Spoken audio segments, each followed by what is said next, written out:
শারদীয় দুর্গাপূজা শেষে প্রতিমা বিসর্জনের জন্য শোভাযাত্রা নিয়ে বুড়িগঙ্গার উদ্দেশ্যে যাত্রা করেছেন সনাতন ধর্মাবলম্বীরা। এই মুহূর্তে পলাশী মোড়ে আছেন রিপোর্টার শাতিলা শারমিন, ওয়াইজঘাটে আছেন মাসুদুর রহমান, চট্টগ্রামের পতেঙ্গায় কমল দে এবং কলকাতায় গঙ্গাঘাটে আছেন সুব্রত আচার্য। সরাসরি শুরুতে যাচ্ছি শাতিলার কাছে। দেখতে পাচ্ছেন যে আনন্দ যে শোভাযাত্রা অর্থাৎ বিসর্জনের যে শোভাযাত্রা, সেই বিসর্জনের শোভাযাত্রা নিয়ে সবাই প্রস্তুত হয়েছে। কিছুক্ষণের মধ্যেই শোভাযাত্রাটি শুরু হবে। আইন শৃঙ্খলা রক্ষাকারী বাহিনীর পক্ষ থেকে আসলে সব ধরনের প্রস্তুতি নেওয়া হয়েছে এবং তারা আমাদেরকে যেটি জানিয়েছেন সেটি হচ্ছে শুধু পুলিশের সদস্যরা না, সেনাবাহিনীর সদস্যরা যেমন যোগ দিয়েছেন তেমনি যোগ দিয়েছেন অন্যান্য বাহিনীর সদস্যরা। আমরা দেখছি এটা ঢাকেশ্বরী মন্দিরের কলাবউ। আপনারা জানেন যে ঢাকেশ্বরী মন্দিরে দুর্গা প্রতিমা যেটি তা হচ্ছে প্রতিষ্ঠিত দেবী, ওই প্রতিমা বিসর্জন হয় না, কিন্তু তারা প্রতি বছর এই কলাবউকে বিসর্জন দেন প্রতিমা হিসেবে।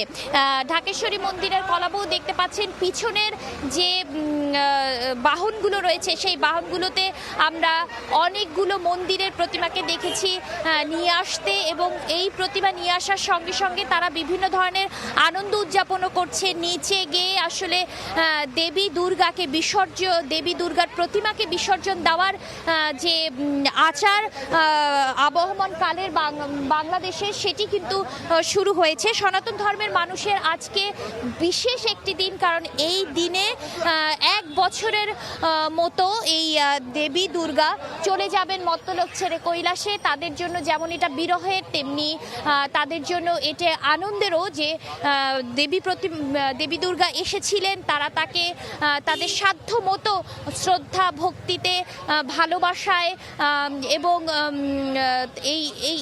এই 10টি দিন তারা আসলে পূজা করেছেন এবং চেয়েছেন যে দেশের মঙ্গলের জন্য, সমাজের মঙ্গলের জন্য, সর্বোপরি পৃথিবীর মঙ্গলের জন্য বিভিন্ন রকমের আয়োজন করতে।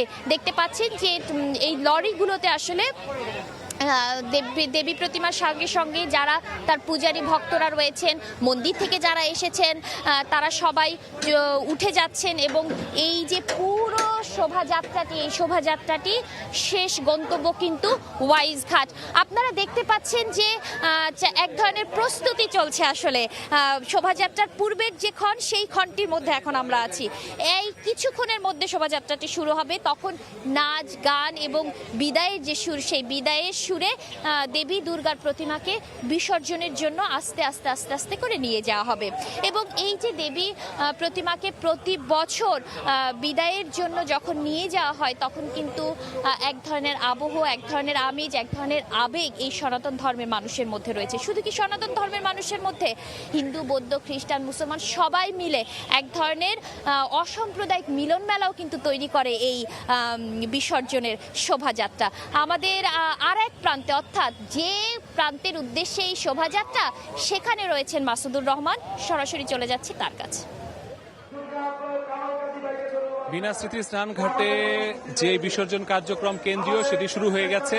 পল্টন পূজা উদযাপন পরিষদের প্রতিমা বিসর্জনের মাধ্যমে সেই আনুষ্ঠানিকতা শুরু হয়। এই মুহূর্তে এই স্মৃতি স্নান ঘাটে পূজা প্রতিমা বিসর্জনের জন্য প্রস্তুত আছে।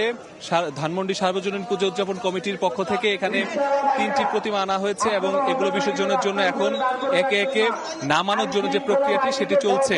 এর আগে আমরা দেখেছি যে কড়া নিরাপত্তায় ধানমন্ডি থেকে 3টি ট্রাকে করে প্রতিমা এখানে আনা হয় এবং এখানে এনে সুশৃঙ্খলভাবে যে আইন শৃঙ্খলা বাহিনী আছে তাদের তত্ত্বাবধানে ঢাক বাজিয়ে প্রতিমাগুলো তারা একে একে করে নিচে নামাবেন এবং পরবর্তীতে এখান থেকে তারা ট্রলারে তুলে সেখান থেকে নদীর মাঝখানে গিয়ে 7 পাক দিয়ে তারপরে তারা আসলে সেই যে তাদের বিসর্জন, সেটি কার্যক্রম শেষ করবেন। বিসর্জন হওয়ার পরে যে পানিতে বিসর্জন দেওয়া হয়েছে, সেই পানিকে যেহেতু পবিত্র পানি, সেই তারা বিশ্বাস করেন এবং সেই বিশ্বাসের আলোকে সেই পানি তারা গায়ে ছিটিয়ে তাদের যে বিসর্জন কার্যক্রম, সেটি তারা শেষ করেন। বিসর্জন দেওয়ার মাধ্যমে আজকে 5 দিনের যেই শারদীয় দুর্গাপূজা সেটি শেষ হলো এবং এর মাধ্যমে তারা যেই দেবীকে বিদায় জানানোর মাধ্যমে তারা দেবীর কাছে প্রার্থনা করেছে যে দেশ এবং জাতির যাতে কল্যাণ হয় সেই বিষয়টি আমাদেরকে জানিয়েছে এবং তারা তাদের যে এবারের প্রচারের সার্বিক আনুষ্ঠানিকতা এবং সার্বিক ব্যবস্থাপনা সরকারের পক্ষ থেকে, আইন শৃঙ্খলা বাহিনীর পক্ষ থেকে সেটিতে তারা সন্তুষ্টি জানিয়েছেন এবং তারা বলেছেন সকল অসুরের বিদায় চান এবং আগামী 1 বছর যাতে দেবী দুর্গা যেই আশীর্বাদ তাদের দিয়ে গেছেন সেটি অনুযায়ী তারা চলতে পারেন এবং দেশ ও জাতির কল্যাণ হয় সেই বিষয়গুলো তারা প্রার্থনা করেছেন।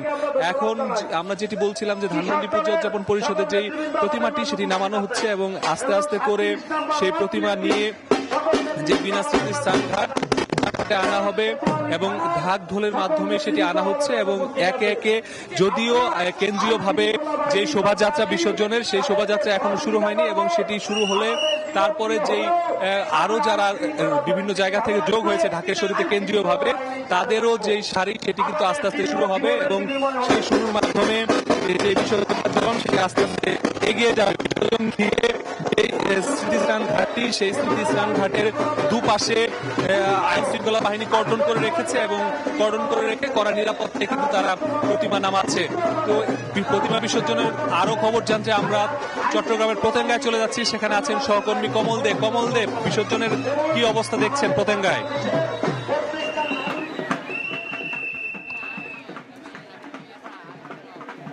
দুর্যোগপূর্ণ আবহাওয়ার মাঝও উৎসব পরিবেশে সম্পন্ন হচ্ছে পতেঙ্গা সমুদ্র সৈকতের দুর্গাপূজা নিরঞ্জন। দুপুর থেকে যে নিরঞ্জন প্রক্রিয়া শুরু হয়েছে এখনো চলছে, তবে এবার নিরাপত্তা ব্যবস্থাটা আসলে চোখে পড়ার মতো। আমরা দেখতে পাচ্ছি লাখো পুণ্যার্থীর উপস্থিতিতে কিন্তু এই নিরঞ্জন প্রক্রিয়া চলছে। চট্টগ্রামে এবার 300-এর বেশি পূজা মণ্ডপে যে দুর্গাপূজা অনুষ্ঠিত সম্পন্ন হয়েছে গত 4 দিন ধরে উৎসব মুখের পরিবেশে। আজকে চলছে নিরঞ্জন।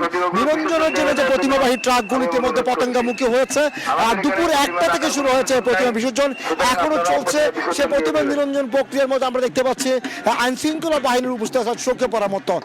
বিশেষ করে আমরা দেখতে পাচ্ছি পতেঙ্গা সমুদ্র সৈকতে প্রায় 5 কিলোমিটার যে ব্যক্তি এলাকা সে এলাকায় লোকারণ্য হয়ে পড়েছে। তবে এবার যেহেতু দুর্যোগপূর্ণ আবহাওয়া আপনারা দেখতে পাচ্ছি, বৃষ্টি হচ্ছে গুড়ি গুড়ি, একই সাথে সাগর উত্তাল রয়েছে, তাই সে অবস্থা দুর্ঘটনা এড়ানোর জন্য কিন্তু চট্টগ্রামের প্রশাসন, পুলিশ প্রশাসন দুটি ভাগে ভাগ করে দেওয়া হয়েছে। এখানে যারা পুণ্যার্থী কিংবা দর্শনার্থীরা আসবেন তারা চলে যাবে চরপাড়া চরের দিকে এবং যারা শুধুমাত্র প্রতিমা বিসর্জন দেবেন তারা পতেঙ্গার মূল পয়েন্টে আসবেন। ইতিমধ্যে আমরা দেখতে পাচ্ছি চট্টগ্রামের যে বিভিন্ন পূজা মণ্ডপ সেখান থেকে পূজা যে প্রতিমাগুলো সেগুলো পতেঙ্গায় নিয়ে আসা হচ্ছে।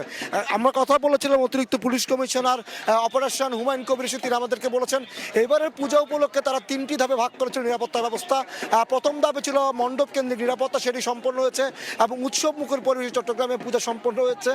দ্বিতীয় ধাপ হচ্ছে পূজা মণ্ডপ থেকে প্রতিমাগুলোকে নির্বিঘ্নভাবে যে পতেঙ্গায় নিয়ে আসা, সেটিও সম্পন্ন হচ্ছে। এরপর হচ্ছে নিরঞ্জন যে প্রক্রিয়া, সেই প্রক্রিয়াটা সম্পন্ন করা। ইতিমধ্যে আমরা দেখতে পাচ্ছি পুরো এলাকার লোকারণ্য হয়ে পড়েছে, অর্থাৎ 3 স্তরের যে নিরাপত্তা বলয় সেই নিরাপত্তা বলয়ের মধ্যে দিয়ে চলছে প্রতিমা বিসর্জন। বিশেষ করে যে ফ্লাইওভারগুলি দিয়ে প্রতিমাগুলি ট্রাকগুলো পতেঙ্গা সমুদ্র সৈকতে আনা হচ্ছে, সেখানে কিন্তু পুলিশ পাহারা দেওয়া হচ্ছে পুরো ফ্লাইওভার যাতে কোনো রকম অপ্রীতিকর ঘটনা না ঘটে। এবং একই সাথে পতেঙ্গায় আমরা দেখতে পাচ্ছি থানা পুলিশ যেমন রয়েছে, সাধারণ পুলিশ যেমন রয়েছে, টুরিস্ট পুলিশ রয়েছে, ফায়ার সার্ভিস এবং একই সাথে কিন্তু যেহেতু পতেঙ্গায় প্রতিমা নিরঞ্জন চলছে তাই সেখানে রয়েছে কোস্টগার্ড, উপকূলরক্ষী কোস্টগার্ড কিন্তু কর্ণফুলী নদীতে টহল দিয়ে যাচ্ছে। অর্থাৎ একই সাথে বলা চলে চট্টগ্রামে যে গত 4 দিন ধরে উৎসবমুখের পরিবেশে এই দুর্গাপূজা সম্পন্ন হয়েছে, হিন্দুদের সবচেয়ে বড় ধর্মীয় উৎসব দুর্গাপূজা সম্পন্ন হয়েছে, তার এখন চলছে সেই নিরঞ্জন প্রক্রিয়া। আজকে শেষ দিন এবং সকালে দশমী পূজার পরে তারা নিয়ে আসা হয়েছে পতেঙ্গা সমুদ্রে। বলা চলে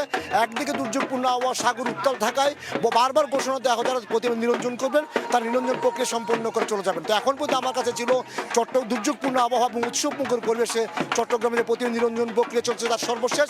এখন চলে যাবো আমরা কলকাতায় সহকর্মী সুব্রতের কাছে। দেখুন, আলিপুর আবহাওয়া দপ্তর থেকে গতকালই সতর্কতা দেওয়া হয়েছিল যে আজকে নিম্নচাপের প্রভাবে সকাল থেকেই গুড়ি গুড়ি কোথাও মাঝারি এবং প্রবল বৃষ্টিপাত শুরু হতে পারে। আমরা দেখেছি সকাল 10টার পর থেকেই কিন্তু কলকাতা এবং কলকাতার উত্তর এবং দক্ষিণ শহরতলিতে থেমে থেমে বৃষ্টি এবং কখনো কখনো প্রচুর জোরে বৃষ্টিপাত শুরু হয়েছে এবং সেই বৃষ্টি বিঘ্নিত পরিবেশ উপেক্ষা করেই প্রতিমা নিরঞ্জনের কাজও এগিয়ে চলেছে। এই মুহূর্তে আমি রয়েছি একেবারে কলকাতার প্রাণকেন্দ্র ধর্মতলা লাগোয়া বাবুঘাট বা বাজে কদমতলা ঘাট, এবং সেই কদমতলা ঘাটে খুব সুশৃঙ্খল ভাবে নিয়ম মেনে এক এক করে কখনো বাড়ির পুজো, কখনো মণ্ডপের পুজো আসতে শুরু করেছে। এই ঘাটটি ছাড়াও কলকাতা পৌরসভার অন্তর্গত 22টি তালিকাভুক্ত ঘাট রয়েছে। এছাড়াও দক্ষিণ এবং উত্তর শহরতলিতে আরো 22টির মতো ঘাট রয়েছে। সব মিলিয়ে 44টি ঘাটে কিন্তু এই প্রতিমা নিরঞ্জনের যে কর্মসূচি, সেটি কিন্তু দুপুরের পর থেকেই শুরু হয়েছে।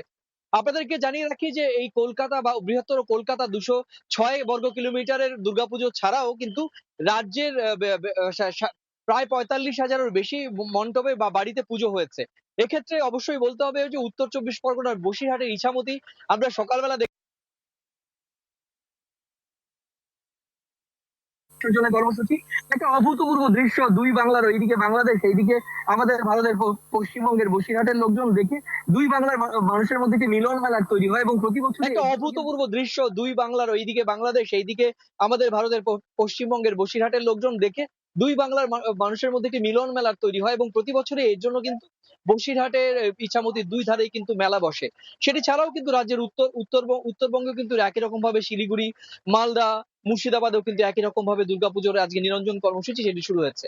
ফোরাম ফর দুর্গাপুজো উৎসব কমিটির নথিভুক্ত 2008টি পুজো কলকাতা এবং বৃহত্তম কলকাতায় কিন্তু প্রায় 3,500টি মণ্ডপে পুজো হচ্ছে। তো এই প্রতিমা নিরঞ্জন কিন্তু আরো দু তিন দিন অব্যাহত থাকবে। তো এই ছিল আমার কাছে ভারতের পশ্চিমবঙ্গের রাজধানী কলকাতার বাজে কদমতলা ঘাট থেকে প্রতিমা নিরঞ্জনের আমার কাছে থাকা এখনো পর্যন্ত সবশেষ তথ্য।